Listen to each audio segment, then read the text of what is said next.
भारत में पुराने गांव और उनकी हवेलियां रहस्य और डर की कहानियों से भरे पड़े हैं। ऐसी ही एक कहानी है चंदनपुर गांव की, जहां एक पुरानी हवेली आज भी खंडहर बनकर खड़ी है। गांव वाले कहते हैं कि वहां एक तांत्रिक की आत्मा रहती है, जो मरने के बाद भी जीवित इंसानों को शिकार बनाती है। यह कहानी है उसी हवेली और वहां घटी डरावनी घटनाओं की। हवेली का इतिहास। करीब 150 साल पहले चंदनपुर में तांत्रिक भैरवनाथ रहता था। वह बहुत ताकतवर था, लेकिन अपनी शक्तियों का इस्तेमाल गलत कामों के लिए करता।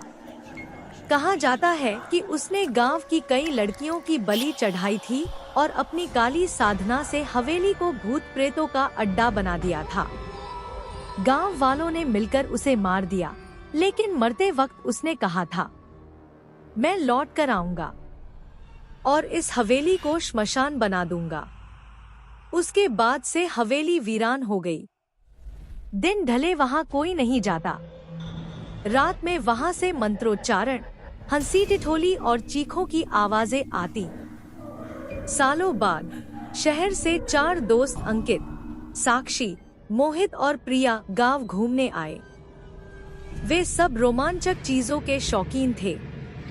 गांव वालों ने उन्हें हवेली के बारे में बताया और चेतावनी दी, उधर मत जाना, जो गया है कभी लौटा नहीं। लेकिन दोस्तों ने सोचा ये सब अंधविश्वास है, और वे कैमरे, टॉर्च और मोबाइल लेकर रात को हवेली देखने निकल पड़े। जैसे ही उन्होंने हवेली का टूटा हुआ लोहे का दरवाजा धक्का देकर खोला, सर्द हवा का झोंका आया। दीवारों पर काले धब्बे थे, टूटे झूमर झूल रहे थे। हर कोने से चूहों और चमगादड़ों की आवाजें आ रही थी। साक्षी ने धीरे से कहा, मुझे ये ठीक नहीं लग रहा, चलो वापस चलते हैं। पर अंकित बोला, डरपोक मत बनो, आज सबूत मिलेगा कि भूत नहीं होते।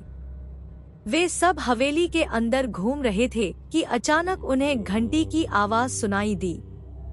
मोहित ने टॉर्च घुमाई तो देखा कि मंदिर वाला कमरा रोशनी से जगमगा रहा है, जबकि वहां कोई दीपक जलाया ही नहीं था।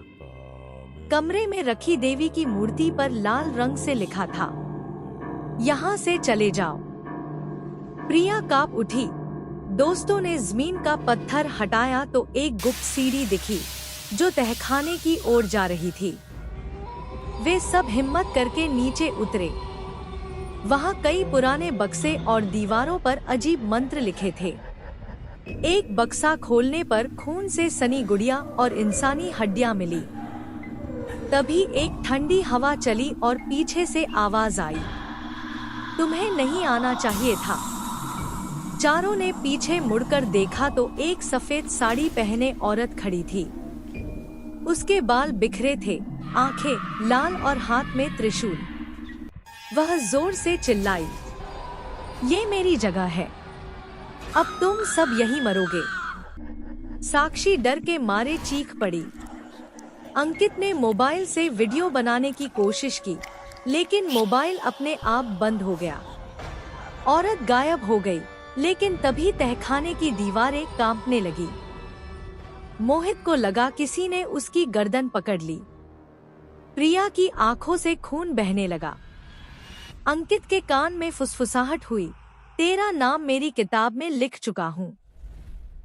साक्षी ने मंत्र जप करने की कोशिश की, लेकिन उसकी आवाज।